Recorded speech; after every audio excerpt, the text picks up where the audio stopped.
Hi, wannabes, and welcome back to Wannabe Americana, a podcast for outsiders by an outsider. I'm your host, Biani Siwar. Hi, hello, how you guys been? It's been forever since I picked up this mic to talk to y'all, and I do apologize, y'all, for being an inconsistent queen. Okay, but the girl has been trying to just survive day by day, but I'm here to stay. I want to make that promise and not break it, but I'm gonna say I'm here to stay. Anyways, today's episode, I'm super excited. This was not clickbait, y'all. I just want to put that out there. This was not clickbait. It's just someone who hate to see this episode, but I do want to spotlight my men and in the most positive way. And this month is men's mental health awareness month. And I think this is such an important thing because men are terrified at the idea of therapy or just, getting comfortable with your mind and just dealing with shit. They'd rather avoid. And I have a very good friend on this episode, Brandon Bucket, and he's going to be just talking about, being a nigga in this generation because this place is scary. And I absolutely love him. I'm coming for you guys to listen to this episode. He's one of the most in tune men I've ever met. So anyways, happy Men's Mental Health Awareness Month. Men, you matter. This episode is for you. And we love you sometimes, but enjoy. Not you trying to be more American than the American. Why are you faking your accent? It's not even your country for real. They're so funny. They think if they play American enough, they will be American. You're actually such a wannabe.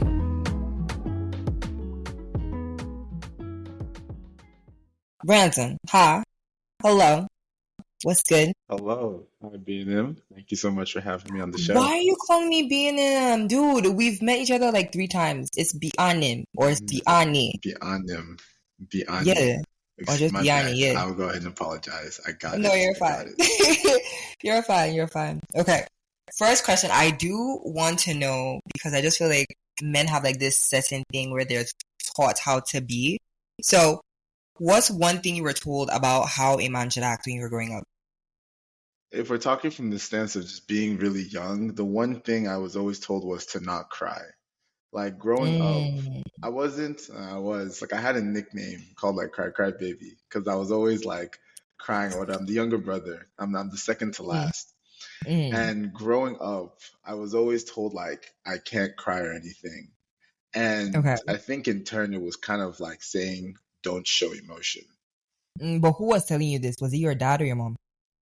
Specifically my mom, to be honest. Really? Yes. Okay. Yes. My dad was pretty indifferent when it came to showing emotion, but it was my mom that was like, no, don't cry. Never cry. Really? Well, why do you think? Okay, like I want to know because I feel like that has messed too many men up now.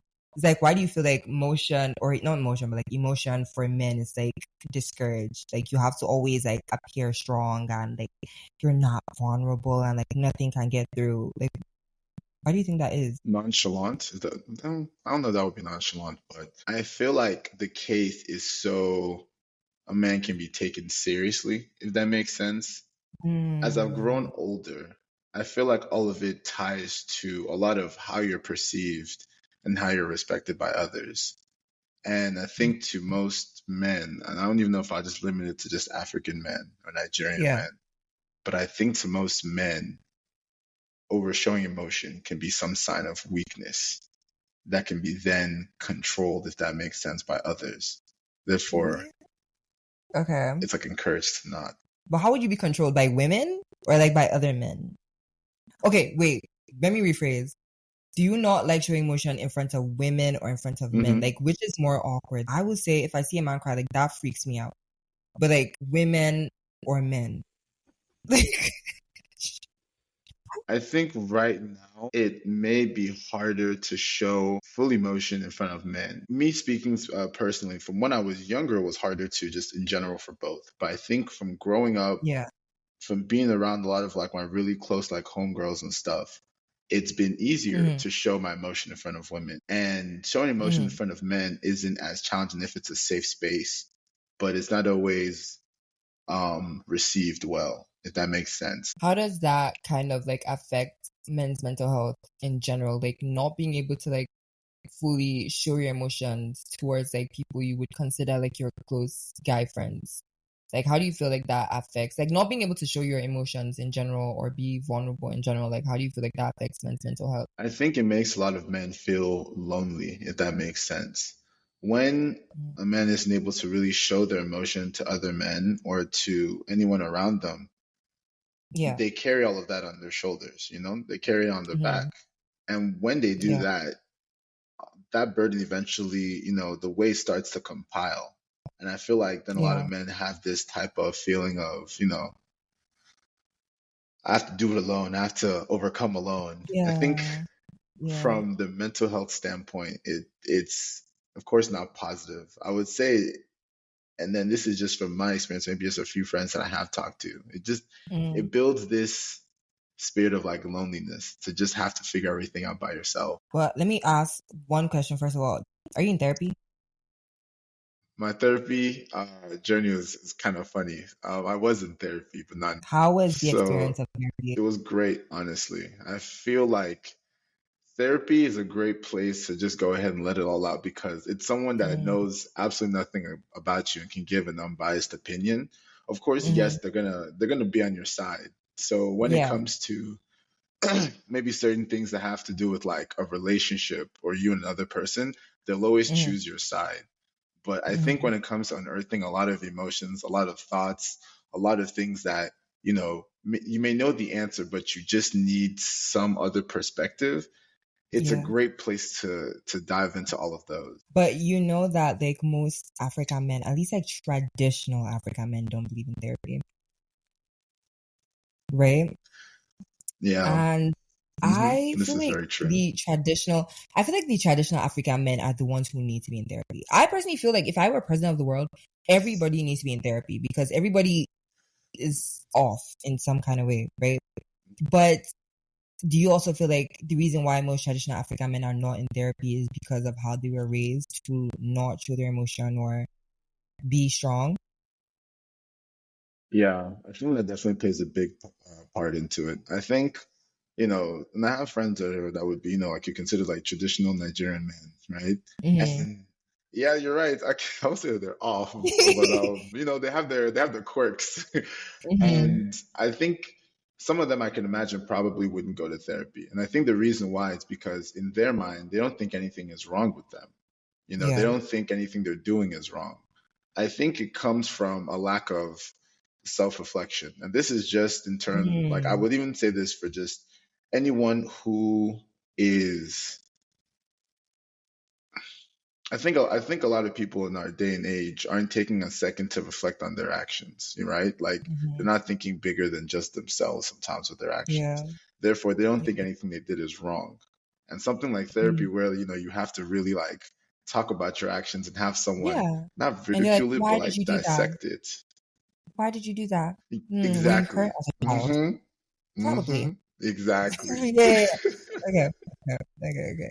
But like, how does this person, like, if they're like, because I also believe that the traditional African man will also never talk to the boys about his feelings being hurt, or he won't go to therapy and he obviously won't talk to the boys. How would you advise him on like processing life in general? I do apologize for me. Like, these questions are very If intense. I have, and I'm just like, how would I? If I had a friend who, if I had a friend who just wouldn't open up to me and wouldn't open up to those around them, how would I advise him Hmm. just go about life? Is that what you mean? Yeah. I would advise Hmm. him to then find a good woman to be able to open up to. That would, it's unfortunate, No, but but like, I do think you think he would that's the open up? case with a lot of men. Do you think he would open up to the female though? Open up enough to the female though? That's I think another it thing. I think it depends. For a lot of guys, it just depends if a safe space is being created. Like whether it is like Mm, in a brotherhood with a safe space, or even if it's them with their woman. It's just if a yeah. safe space is being created. I think that's what it always comes down to. Okay. I can see that. So, are you like?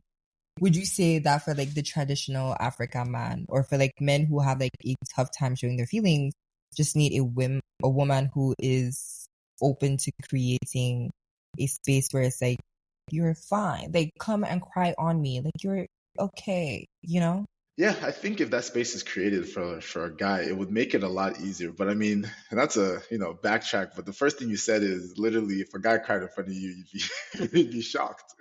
Yeah, And I think no, that I mean, that is it is what it is. Some women like that. I just find it very creepy because I'm a crybaby. We can't both be criers. You know what I'm saying? Like, it's not gonna work out. I mean, you're right, it is like that. I think I don't think too many guys are gonna, start bawling or crying in front of the Yeah, significant other, right? Because that would yeah. be a bit much.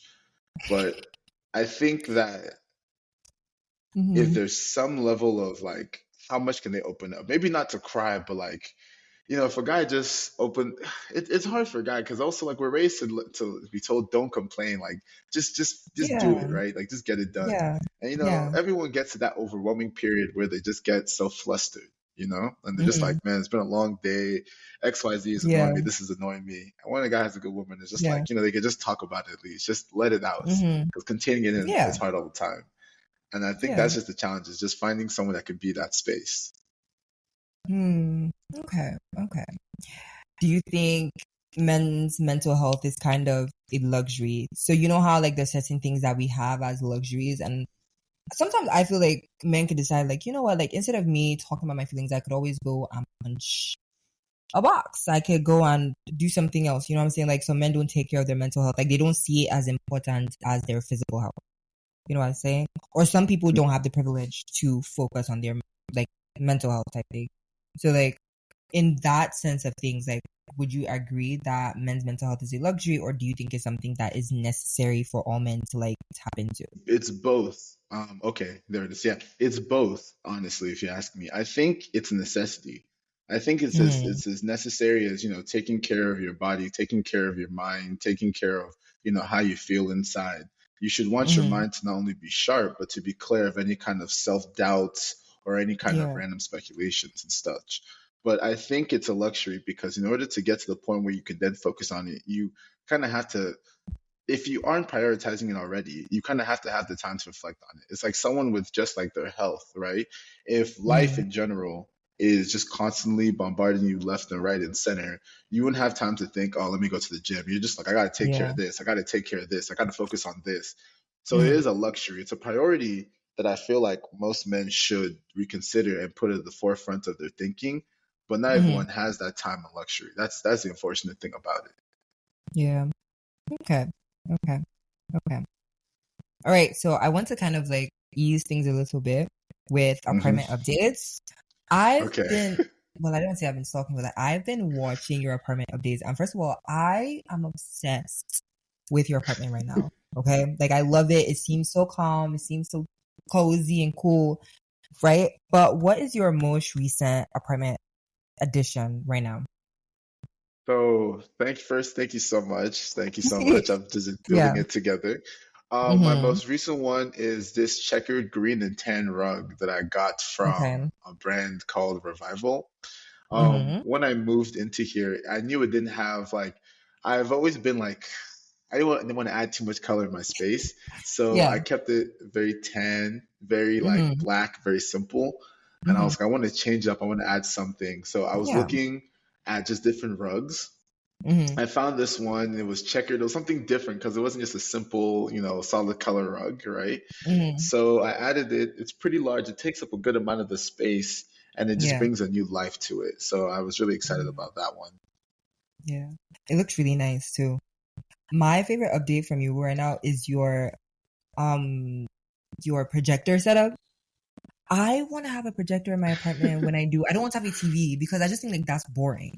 You know what I'm saying? Like let's put a Yeah. projector and feel Hmm. like we are at the theater. You know what I'm saying?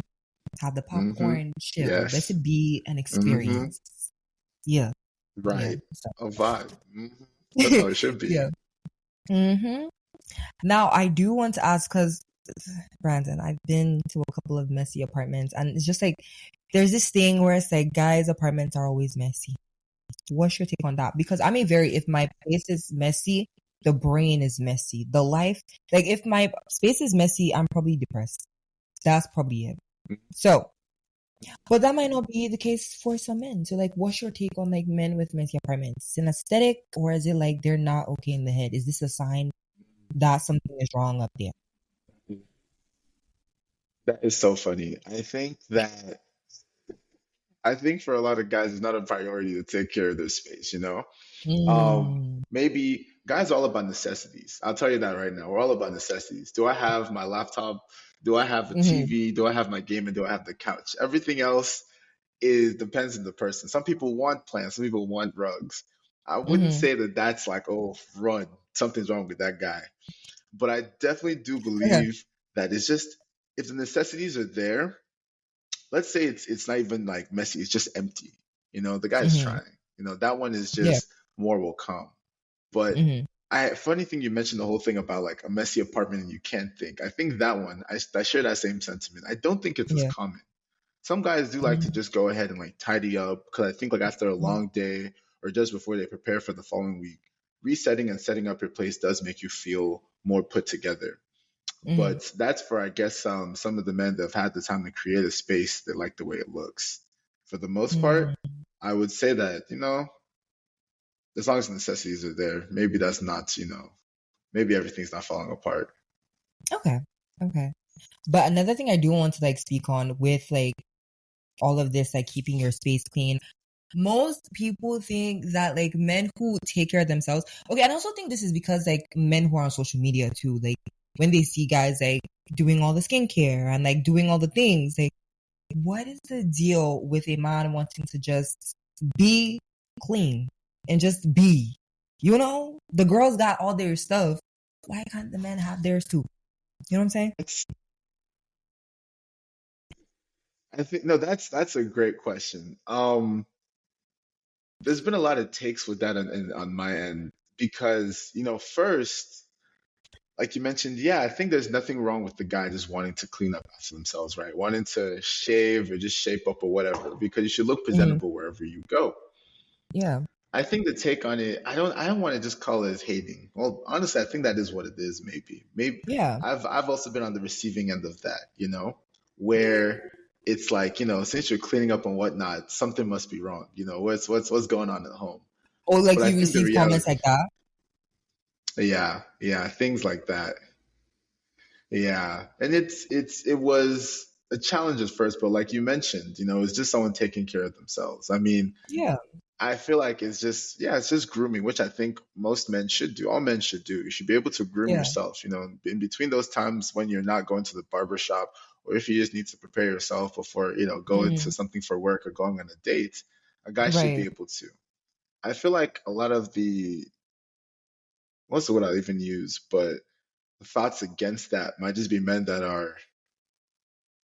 well, they just never tried it, or they see it as feminine. And I wish I could Right. understand why. Maybe that's a little something deeper because it's just a Yeah. clipper. I mean, their barber's using a clipper. I'm pretty sure he knows how to groom himself too. So Right. Right. it's one of those things. It's one of those things that I think more men are leaving that thought process, if you ask me. I think it's more common now Hmm. that a lot more men are thinking or understanding it makes sense to Hmm. groom yourself compared to Right. before. Right. Okay. Okay. So walk me through like your day-to-day skincare routine. Okay. I want to For me, know. I want to know. okay, I won't gatekeep. Yeah, it's pretty simple, honestly. So, uh, I had to first figure out like my skin type to Okay. know what works for me. I can't do Hmm. any kind of oily cleanser. So in the morning after I take a shower, I use a chemical cleanser in the shower. I wash my Okay. face. Okay. Now, as for like once I started shaving my beard, in order to keep it Hmm. from like breaking out, I use like an Hmm. exfoliating sponge type of thing or an exfoliating scrubber. So Okay. the same thing I use for my face, I go ahead and just, exfoliate the bottom half of my face and rinse Hmm. it off. When I come out of the shower, I typically have like face rags. I go ahead and, dab it dry. Hmm. Yeah, I'll go And I'm ahead and just like like dab. counting. No, I'm just counting the steps for the Oh no, that routine. okay, that was just like step 1/2. That one wasn't anything crazy. That's just washing the Oh, face. okay. That's Okay. just Okay. Okay. washing the face. Okay. Yeah. What's next after washing? After washing, we have the rags now. Like, what next are we doing? you go ahead and dry your face, and Okay. then I With a put rag. aftershave with a rag or a cloth. Let me use a cloth is a Okay. better one. Maybe a rag sounds Okay. Okay. a Okay. cloth. Then after that, Mm-hmm. I put aftershave on my beard and stuff just to kind of Okay. help every morning. Okay. So aftershave, Mm-hmm. then my beard moisturizer that I use with or without a beard, and then Okay. sunscreen. And that's it. Period. That's all I do for the morning. Period. Period. Four Man, I steps, hope five you guys are steps. taking. You guys are taking notes. 5 steps is insane. Okay, no, it's Yeah. not. It's insane. Like, not me trying to be a hater. 5 steps is not insane. Okay. Alrighty. Okay. Now I am a firm believer that men don't check in on their friends. Like y'all are always like, hey, like what's it? Like, how is the weather? Like your friends could be going through divorce. They could be going through trials and tribulations, depression. And they will not say nothing. And I think this ties back to like not being able to like share your emotions and all of that. But why can't we like sit down? Not me, of course. Like I will sit down with you. If your voice sounds off, I need to know what's going on. Like, what do you think like that, inability to kind of go deeper is? And I think we've had this conversation already, but I just want to like hear from a different perspective in terms of like, when deep stuff is happening to guys. That's a great question because I wish I could say for sure. I mean, when it comes down to personal experience, I think a lot of guys Mm-hmm. just don't ask questions. It's always just like, I'm sure my guy will be all fine. Will be fine. He'll be okay. He'll Right. be fine. He'll Right. get through it. So there's just never a need to ask questions. Yeah. Like, if you know that type of stuff is going on, from my Mm-hmm. experience, a lot of guys won't ask. They'll just assume you're fine. I mean, no, they'll just assume you're fine because that's what it is to be a man. Like you'll get through it eventually. You know what I mean? Mm-hmm. So a lot of those questions never really come up. It then just comes back to those, safe spaces that if you just have a friend where every now and then you'll catch up on life, you can have those conversations. Mm-hmm. But to the Mm-hmm. general, like most guys, most friends, Population. yeah, they'll be fine. They'll be all right. Like it doesn't always come up. It doesn't always come up for real. Okay. How do you think we can normalize being able to like come up with those conversations? Like, should we start doing cards? Like when I see you, we pick a card and be like, how is your day going today deeply? You know what I'm saying? I think that would be easier. I think, I can't lie. I think that would actually go ahead and be a good step forward, You know helps what? the people have some direction. The title of the game would be Going Deeper with Men. Mm, mm. Plan. Idea.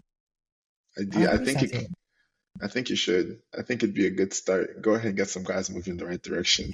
I just like, would you buy the game? Because I'm about to do something that's not gonna sell. You know what I'm saying? Like, I would see. you buy the game? When I buy the game. Yes, yes. I can think of a couple guys where that can go ahead and just break the ice. Would you buy the game? Not other guys. Would you get the game for your friend? Me personally, yes. There's some friends that would be their birthday gift. So go ahead and show them, you should probably ask some more questions. You should probably start thinking differently. Yeah. Okay. Final couple of questions is, when did you unlearn what you were taught about being a man growing up? Great question. What year is it? 2022. Okay, that's very specific. What were the situations? What was going on? That was 2022. I had broken up with a girl I had dated for a good amount of time, and then I started therapy right after. After that breakup, everything I thought I knew was just all over the place. Everything was up, was down, was left, was right, Okay. And then I started Right. therapy, and all of those questions we talked about started being asked, and a deeper dive into a lot of things began. Okay. And now you're just like, you're like good, or you're still continuously learning like what it means to be a man, especially in this generation too. Yeah, I think I'm still continuously learning. I can't say I know it all for sure. I always Right. learn more from either different friends, from older mentors and whatnot. I'm always still learning. I love that for you. I do.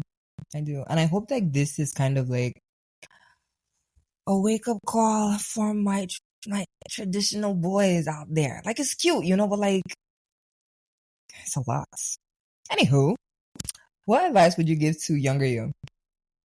Oof, to younger me, Yes. I would say just be patient with yourself and with others. You know, Mm, I think when it comes to growing in whoever you're supposed to be, mm, it just takes that taking a deep breath and knowing it'll all work out. yeah. Yeah.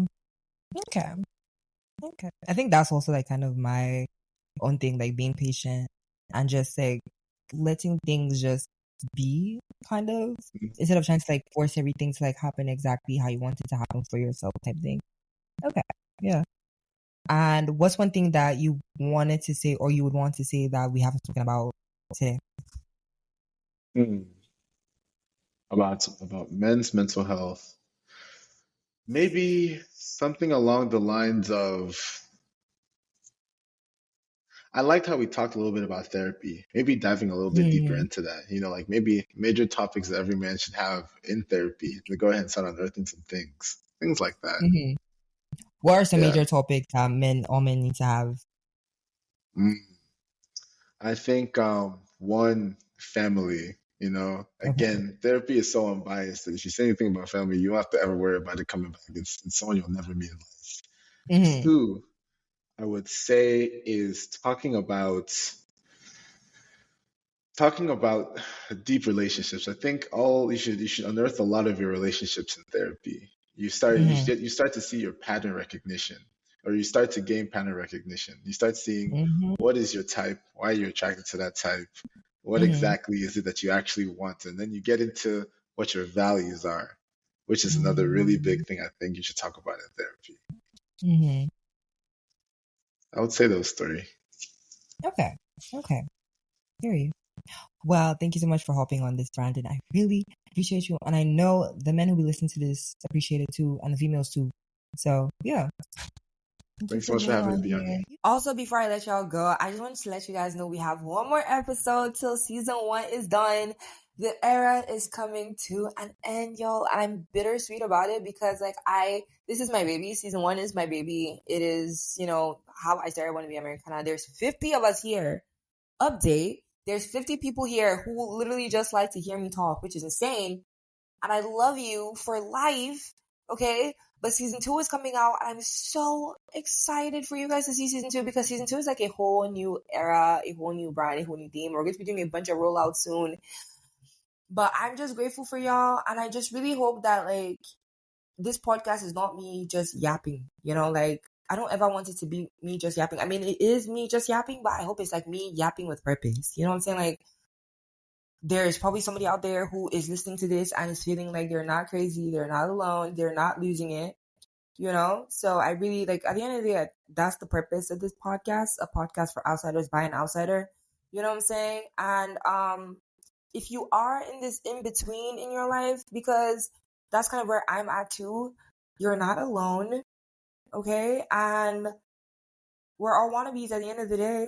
Want to be something, even if it's not want to be Americana. We're want to be something. We're want to be millionaires or want to be house owners or some shit. Like, like, we're just trying to figure shit out, and you're not alone, and I love you.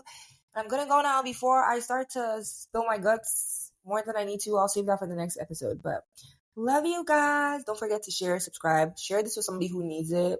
And if you do need it, listen to it as many times as you please.